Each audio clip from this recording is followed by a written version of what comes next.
안녕하세요. 박원경 변호사입니다. 이번 시간에는 소년범 처리 절차와 관련된 영상을 제작하게 되었습니다. 제목은 내가 그럴 애가 아닌데 라는 제목을 한번 달아봤습니다. 이게 보통 자녀분이 형사사건에 연루되는 경우가 있습니다. 원래 맨날 사고 치는 학생도 있지만 그렇지 않은 학생이라 하더라도 갑작스럽게 이제 경찰서 연락을 받게 되죠. 보통 이제 미성년자가 연루된 경우는 부모한테 이게 통지를 하도록 돼 있으니까 물론 초동 단계는 연락이 안 갈 수가 있지만 경찰서에서 조사를 하거나 이럴 때는 연락을 하도록 되어 있습니다. 그래서 이렇게 경찰서에 갑작스럽게 아이 때문에 연락을 받게 되면 당황하게 되죠. 그리고 또 이게 좀 진행을 하다 보면 내 아이한테 어떤 게 최선의 결론일까, 어떤 식으로 마무리가 되는 게 아이의 장래나 이런 데 가장 좋을까, 이런 고민들을 하시게 될 것 같습니다. 이와 관련돼서 본 영상에서는 이 과정이나 소년범 처리 절차 과정이나 관련 처리 사례를 소개시켜 드리도록 하겠습니다. 아이에 관해서 가장 잘한다라고 착각하는 게 부모 같아요. 또 이런 사건에서는 그런 것 같습니다. 보통 우리 애가 그럴 애가 아닌데 라고 하면서 상담문의를 보통 시작을 하시는데, 죄명에 따라서는 그렇지 않은 경우가 있을 것 같아요. 성범죄든, 이건 학생이더라도 충분히 휴대폰 가지고 있으니까 저지른 경우가 많이 있죠. 불법 촬영이든 추행이든 통신매체 이용 음란이든 인터넷상의 게임이나 메신저나 이런 것들을 많이 이용하지 않습니까? 또 이런 것들은 굉장히 또 예민한 부분이야. 학생이 또 미성년자고 사춘기고 하다 보면 이런 것들에 대해서는 부모가 가장 모르는 것이 오히려 현실이고 이게 또 당연합니다. 그래서 안다는 전제에서 접근하는 것은 굉장히 좋지가 않아요. 그래서 저희 사무실에 사건이 발생해서 상담 문의를 하게 되면 저희는 같이 오시라고 말씀을 드리고 어느 정도 설명드린 다음에 부모님은 잠시 나가 있은 후에 아이랑 제가 직접 얘기를 합니다. 오히려 솔직하기 어려운 게 부모이기 때문에 제가 있는 그대로 도와주는 입장이니까 있는 그대로 모두 얘기를 하도록 한 다음에 사건을 파악을 하고 그렇게 해서 변호를 저희가 시작하는 게 보통입니다. 그게 또 맞는 것이고요. 그래서 일반적인 수사 절차, 재판 절차를 좀 소개해 드리자면 가장 먼저 경찰에서 시작이 됩니다. 사건 발생하고 적발이 되고 피해자 조사도 하고 피의자 조사도 하고 혐의가 없다라고 밝혀진다면 무혐의 불송치로 종결이 되는데, 그렇지 않다라고 하면 이제 검찰로 송치가 됩니다. 그럼 검찰에서도 혐의가 없다라고 판단이 되면 종결이 되고, 혹은 기소유예, 사안이 가볍거나 피해자랑 합의가 되거나 이런 경우일 때는 불기소 종결이 될 수가 있습니다.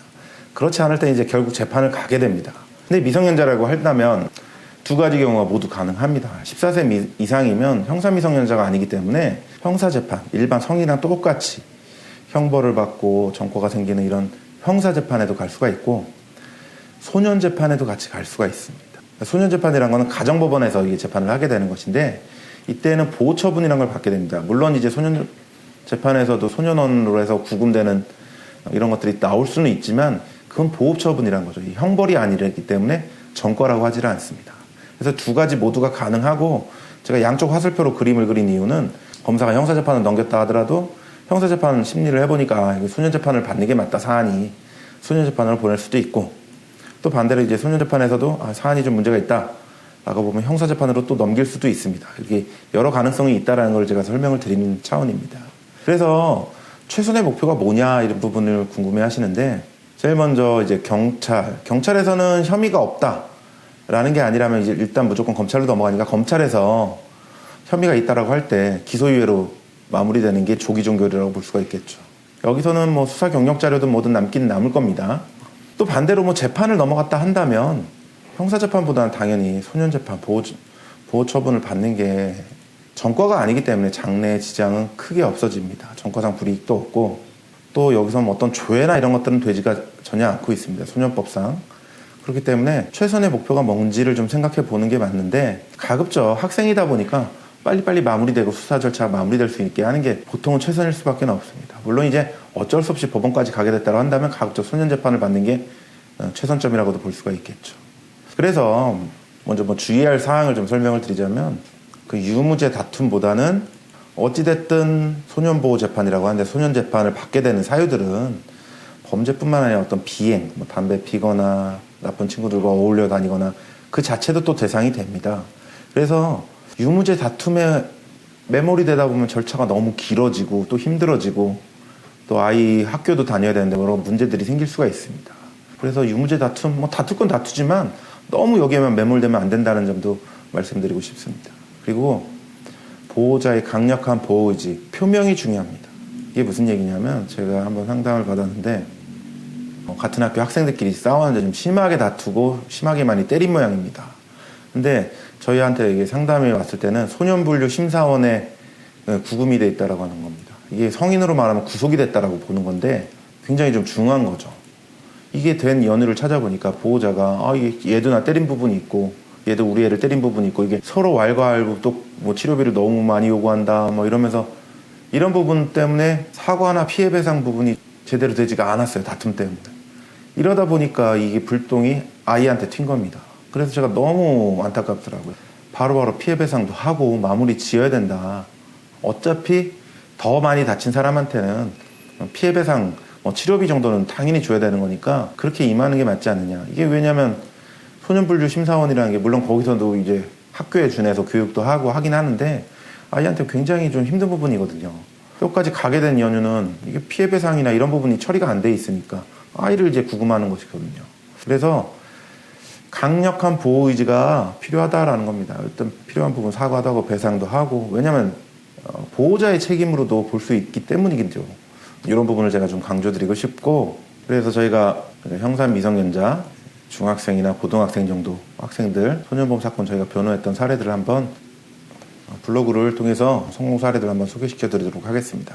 저희가 변호했던 사례들을 한번 정리한 건데 이전 영상에서도 있을 텐데 이제 저희 업무용으로 쓰는 이제 블로그입니다. 미성년자가 성범죄에 연루된 경우 성공 사례들인데 일반적인 내용입니다. 통상 이제 뭐 미성년자 하더라도 이게 나이가 많고 사안이 중요할 때는 일반 형사 절차 넘어가서 구속되는 경우들도 굉장히 많다라는 것이죠. 그래서 같은 중학생 친구와 성관계하였다고 이제 강간으로 고소된 사건도 있었습니다. 이게 의뢰인이 당시는 중학생인데 자기보다 좀 어린 13세 미만 이 13세 당시 법률에 의하면 13세 미만은 성관계 자체가 강간으로 오율이 되는 건데 그 학생 부모로부터 강간죄로 이제 고소가 됐던 사건이었습니다.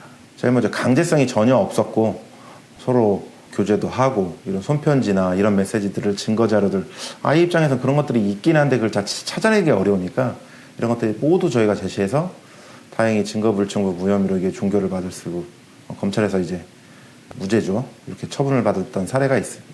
이게 수원에서 있었던 사건인데 13세 미만 강간, 아동청소년법상 강간 이게 굉장히 죄명이 높거든요. 그래서 저희가 이제 혐의 없음으로 잘 마무리했던 사건이 있었습니다. 또 하나는 이제 고등학생인데 중학생이랑 서로 교제를 해서 성관계한 혐의였습니다. 근데 이게 학생이 임신까지 했어가지고 이게 좀 문제가 더 됐었던 건데 약간 유무죄 논란이 좀 있었습니다. 제가 아까 말씀드렸듯이 유무죄 논란보다는 빨리 좀 마무리될 수 있게 하는 게 중요하고 어찌됐든 임신까지 시키고 이런 부분은 좀 잘못된 부분이니까 저희 쪽 그 고등학생 의뢰인 쪽 부모를 좀 설득도 하고 그래서 형사조정 절차에서 원만히 합의를 해서 기소유예를 저희가 마무리 시켰습니다. 왜냐하면 학업을 계속 이어가야 되기 때문에 형사재판 넘어가면 너무 문제가 좀 많이 생길 수 있기 때문입니다. 그래서 이렇게 해서 마무리됐던 사건도 있었다라는 겁니다. 그리고 요거는 역시 또 미성년자 고등학생이죠.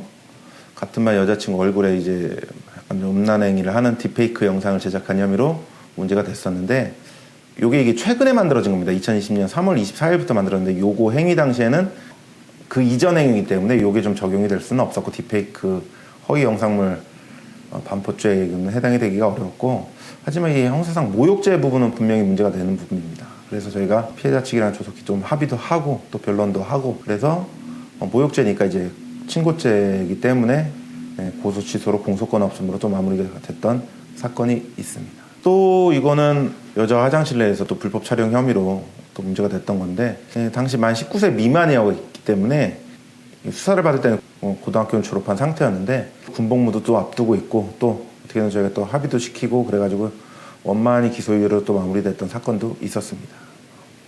또 이렇게 또 사건이 많죠. 이건 또 만 13세에서 14세 이게 형사 미성년자가 14세인데 13세 때도 있었고 14세 생일 후에도 여자 화장실 들어가서 불법 촬영 이런 범행들이 많은데 이런 사건이 또 있었습니다. 그래서 저희가 그 이전 행위는 어차피 처벌은 안 되고 그 이후 행위 부분 관련해서는 원만히 저희가 좀 합의를 하려고 했는데 이게 만만치가 않았었습니다.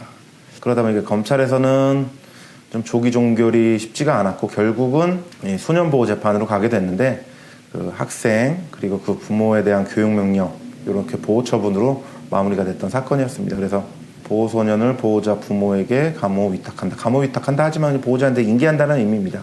그리고 보호소년에게 결정을 고집하는 날로부터 12개월 안에 30시간의 수강받아라, 교육받아라라는 거죠. 그리고 보호소년의 부모한테 또 8시간 특별교육 받아라, 이런 식으로 결정을 받아서 마무리가 됐던 사건도 있었습니다. 같은 학교 중학생끼리 또 선후배 사이에서 뭐 성관계에 있었던 사건이었는데, 이런 것도 뭐 명예훼손까지도 같이 얽히고 굉장히 좀 복잡했습니다. 부모들 싸움까지 이어지고. 이 사건도 저희가 잘 마무리를 해서 보호자한테 감호 위탁, 그냥 인계한다는 겁니다, 이건. 그리고 또 장기 보호 관찰, 이 정도 선으로 보호 처분으로 마무리를 해서 학업을 좀 이어갈 수 있게 했던 사건도 있었습니다. 이런 사건이 굉장히 많다라는 점을 좀 설명드리고자 한 것이고, 또 학생이다 보니까, 또 미성년자다 보니까 부모가 직접 개입을 해서 도와주거나 이런 부분이, 어려운 부분이 분명 많은 것 같습니다. 그래서 저희가 개입을 해서 일일이 또 사실관계를 확정을 하고, 또 다툴 부분 다투지만 또 전반적으로 또 사과도 하고 피해배상 부분이나 이런 것들 도와드려서 검찰의 처분이나 혹은 뭐 이제 가정법원, 소년보호 처분으로 잘 마무리됐던 사례들을 소개시켜 드렸습니다. 본 영상과 관련해서 궁금하신 부분 있으면 언제든 질문 주시고, 또 뭐 의견 주시면 저희가 또 반영도 하고 답변도 드리고 하도록 하겠습니다. 감사합니다.